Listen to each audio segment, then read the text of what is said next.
حسد کرنے والوں کی سزا یہی کافی ہے کہ جب تم خوش ہوتے ہو تو وہ اداس ہو جاتے ہیں۔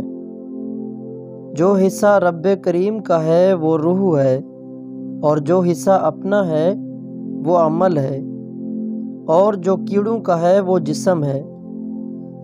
کسی سے رشتہ احساس کا ہو یا خون کا، مگر کسی کو مجبور کر کے اپنی طرف مائل کرنا غلط ہے۔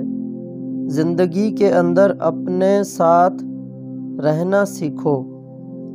بد نصیبی یہ نہیں ہے کہ آپ غریب ہیں، بلکہ بد نصیبی بے ایمان ہونا ہے۔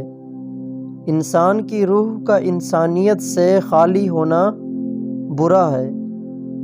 ضروری بھی نہیں کہ جس سے پیار ہو اس پر بھروسہ بھی ہو، اور یہ بات بھی ضروری نہیں ہے کہ جس پر بھروسہ ہو اس سے محبت بھی ہو۔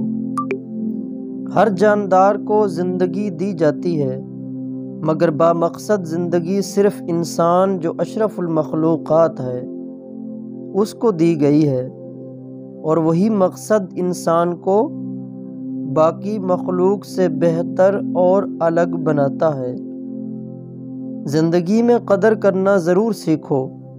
نہ زندگی بار بار ملتی ہے اور نہ ہی لوگ۔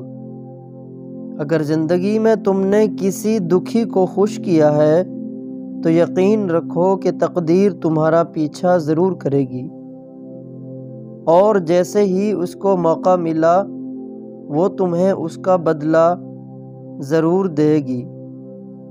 زندگی میں یہ سیکھا ہے کہ جب تک آپ ہر ایک انسان کی بات کو اپنے دل کو لگا لیتے رہیں گے تب تک آپ اذیت میں مبتلا رہیں گے۔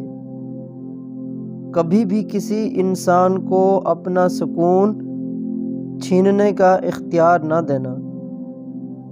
جب انسان کسی چیز کو چھوڑتا ہے تو وہ مرجھا سا جاتا ہے، اور جب انسان قرآن پاک کو چھوڑتا ہے تو وہ خود مرجھا سا جاتا ہے۔ جو انسان سجدوں میں روتا ہے اس کو تقدیر پہ رونا نہیں پڑتا۔ خوش رہنے کا سب سے اچھا طریقہ یہ ہے کہ رب کی مخلوق کو راضی کرنے کی کوشش کرتے رہو۔ جس عورت کے چہرے پر غصے کے دوران بل نہ پڑتے ہوں اس سے شادی کرو، اس کے نصیب میں بے تحاشا رزق ہوتا ہے۔